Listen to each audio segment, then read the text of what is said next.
સમાચારની શરૂઆત કરીએ તો સાબરકાંઠાના વિજયનગરમાં વરસાદી માહોલ જામ્યો છે। આ સાથે વિજયનગર તાલુકામાં વરસાદી માહોલ જામ્યો છે। વરસાદી માહોલ જોવા મળ્યો। તાલુકાના ગ્રામ્ય પંથકમાં પણ ધીમી ધારે વરસાદ શરૂ થયો છે। બાલેટા, પીપલોટી, દઢવાવ, કોડિયાવાડમાં પણ વરસાદી માહોલ જામ્યો છે। મગફળી, કપાસ, ચણા, મકાઈના પાકોને ફાયદો થશે।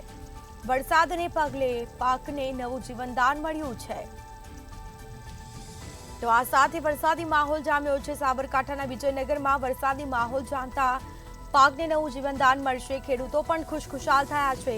તાલુકા સહિત ગ્રામ્ય પંથકમાં પણ વહેલી સવારથી વરસાદી માહોલ જામ્યો છે।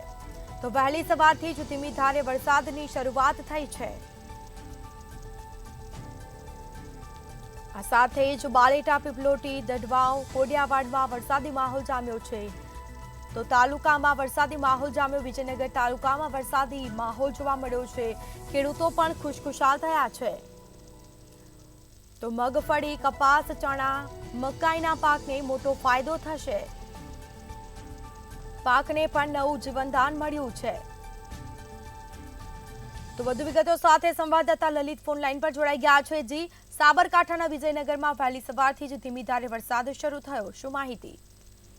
ચોક્કસ જણાવી દઈએ, સાબરકાંઠા જિલ્લાના વિજયનગર તાલુકામાં હાલ વરસાદી માહોલ છવાઈ રહ્યો છે। તાલુકાના ગ્રામ્ય વિસ્તારોમાં ધીમી ધારે વરસાદ છે।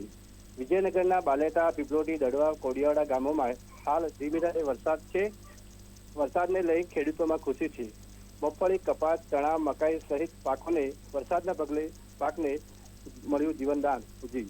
જી બિલકુલથી તમામ જાણકારી આપવા બદલ આપનો આભાર। તો આ સાથે સાબરકાંઠામાં વહેલી સવારથી જ વરસાદી માહોલ જામ્યો છે। વિજયનગર તાલુકામાં પણ મેઘમહેર જોવા મળી છે। વહેલી સવારથી ધીમી ધારે વરસાદ શરૂ થયો છે।